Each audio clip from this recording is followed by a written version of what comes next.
그러면 이번에 할 내용은 함수 중에서도 매개 변수라고 있습니다. 매개 변수.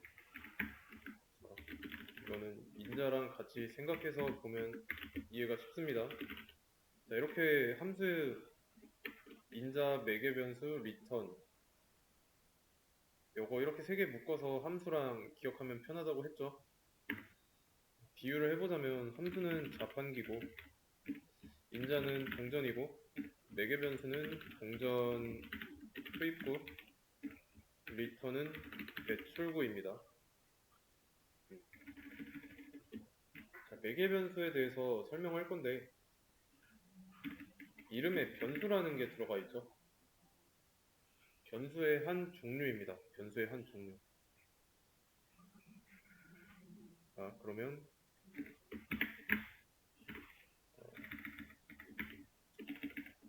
정리 좀 하고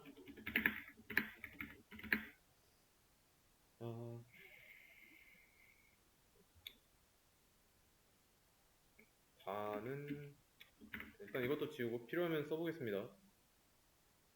자, 이거 실행하면 아무것도 안 나오죠. 정의만 한 상태니까.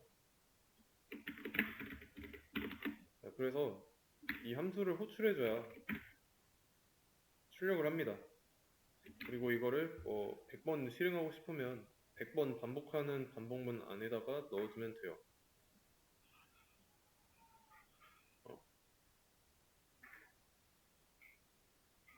그러면 이렇게 8단을 출력하는 함수를 잘 만들어가지고 8단 출력하는 요청 들어왔을 때 이 함수 이름만 불러주면 됩니다. 그죠? 근데 8단이 아니라 9단 출력해달라고 요청이 들어오면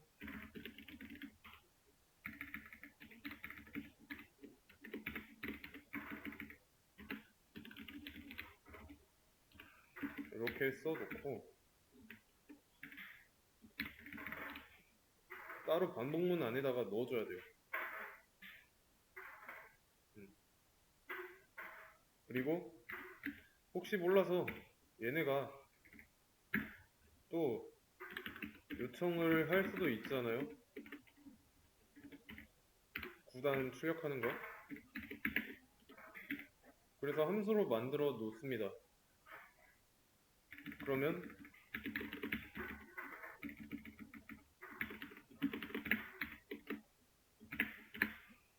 이름으로 호출해주면 돼요. 정의한 거. 그리고 잠깐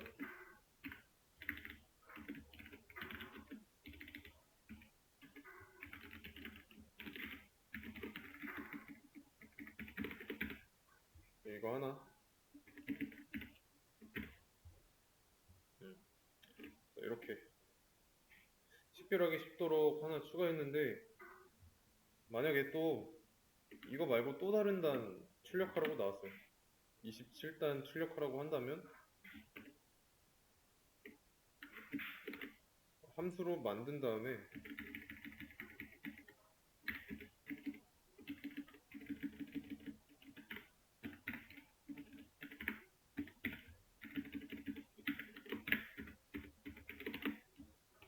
호출해주면 됩니다. 호출해주면 되는데 숫자가 되게 많잖아요. 음의 정수부터 0 그리고 또 양의 정수까지 그냥 무한대예요. 무한대. 거의 무한대에 가까울 정도로 많은데 그 모든 숫자들의 하나하나 대응해서 출력하는 거, 구구단 출력하는 거를 함수로 만들고 있을 수 없어요. 어떤 숫자가 어떤 숫자의 단을 출력하라고 요청할지도 모르는데 만들어 놓고 있는 거는 나무에 토끼가 달려와서 머리 부딪혀서 죽길 바라는 그런 심리 상태죠. 수주대토라는 상황인데 의미가 없잖아요. 만들어 놓는 거. 그래서 이렇게 만들어 놨던 거를 다 지우겠습니다. 그런 다음에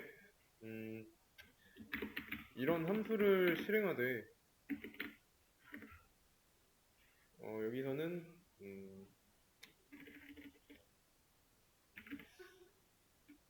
1단, 여기서는 3단, 여기서는 5단, 여기서는 7단만 출력했으면 좋겠어요. 그리고 이제 함수 이름은 크게 중요하지 않습니다. 어디까지나 변수 이름처럼 함수가 하는 행동, 그거를 암시할 수 있도록 나타내주는 게 함수 이름이니까 크게 의미는 없어요. 자, 그러면 요게 된다고 했을 때 지금 상태에서는 다 8단만 나오겠죠. 8단이 나오는 이유는 뭘까요? 8단만 나오게 되는 이유.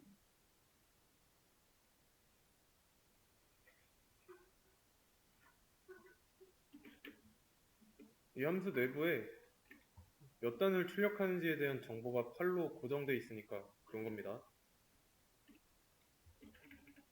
그러면 고정되어 있는 거를 없애주면 되겠죠. 자, 근데 이렇게 되면은 이 안에는 값이 들어있질 않으니까 이 상태로 실행하면은 지금은 얘랑 관련 없는 오류 메시지가 나왔는데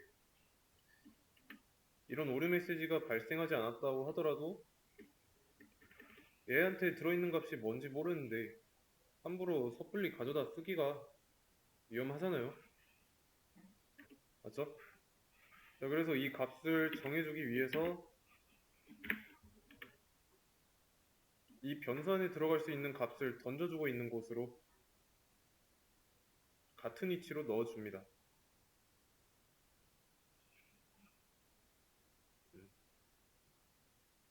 이렇게요.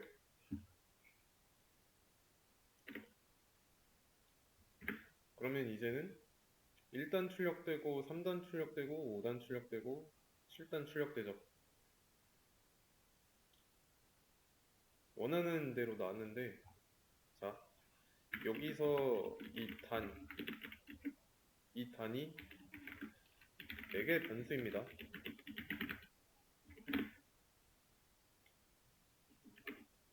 중간에서 함수를 정의한 부분 소괄호 안쪽에서 양쪽 함수 내부와 함수 외부의 관계를 맺어주는 변수라고 알고 있으면 되는데 여기서 어떻게 보면은 함수를 호출해야 이게 실행되니까 코드상으로는 얘가 중간이 아니지만 실행하는 것 측면에서 보면은 흐름 측면에서 보면 얘가 중간에 있습니다. 함수를 호출해요. 호출하는 건 함수의 외부죠. 외부에서 이런 값으로 내부에서 사용하고 싶은데 직접적으로 못 넣어주니까 얘가 넣어주는 거예요. 여기다가. 그러면 이 값을 들고 있는 단이라는 변수가 내부에서 사용되는 것 뿐이고요. 그러니까 당근마켓 당근하러 갔는데 현장 거래예요. 여러분이 1이라는 물건을 가지고 갔어요. 그러면 구매자가 현장에 직접 나와야 현장 거래만 가능하니까 현장 거래로 해서 현장으로 나와야 구매자가 집에 가서 맘대로 사용할 수 있겠죠. 그래서 이런 개념이라고 생각하시면 돼요. 이게 매개 변수입니다. 함수의 외부와 내부를 연결해준다. 얘가. 그러면 이제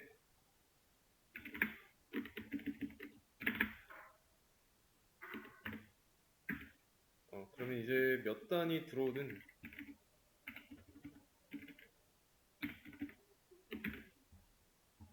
출력할 수 있죠.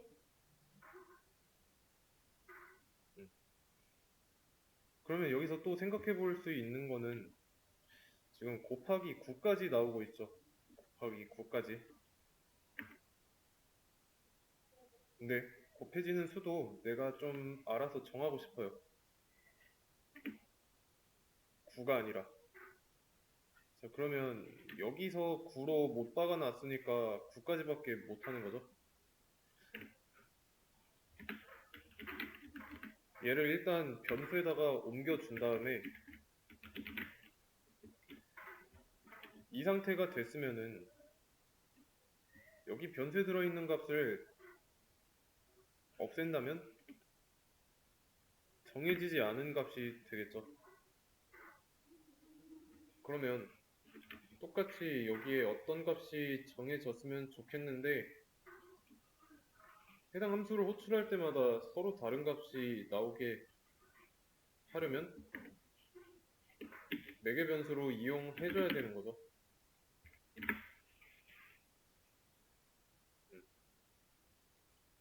이해되시죠? 자, 근데 지금 여기서 왜 뭐라고 할까요? 실행하면 안 됩니다.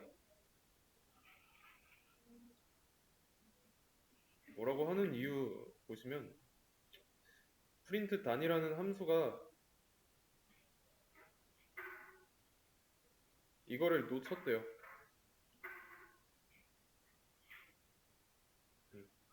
여기 아규먼트라고 나왔죠?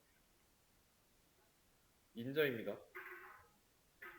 인자인데 어디에 들어가는 인자냐면 매개 변수 리미트에 들어가는 인자. 그러니까 지금 매개 변수가 두 개잖아요. 단이랑 리미트.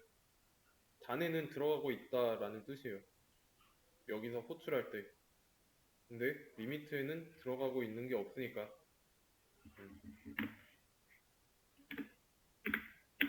그래서 좀 정해주자면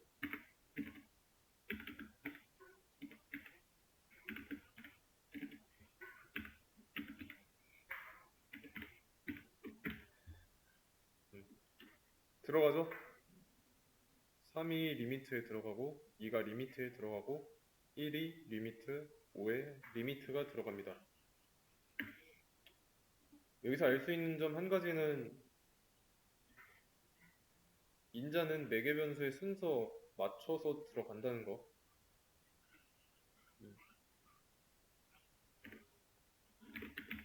자, 순서를 바꿔볼게요.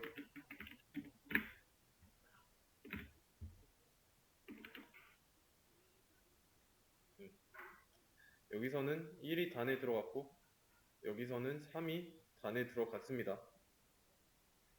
리미트도 마찬가지고.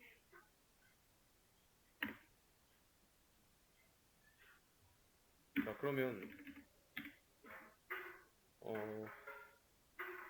매개 변수는 두 개인데 인자가 한 개일 때 오류 메시지가 발생한 걸 봤으니까 만약에 인자가 하나 더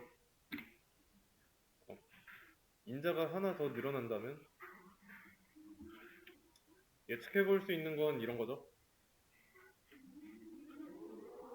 이런 함수를 호출했을 때 단과 리미트에 들어갈 수 있는 인자 값은 정해져 있는데 얘도 인자로 주어져 있지만 매개 변수 들어갈 곳이 없죠?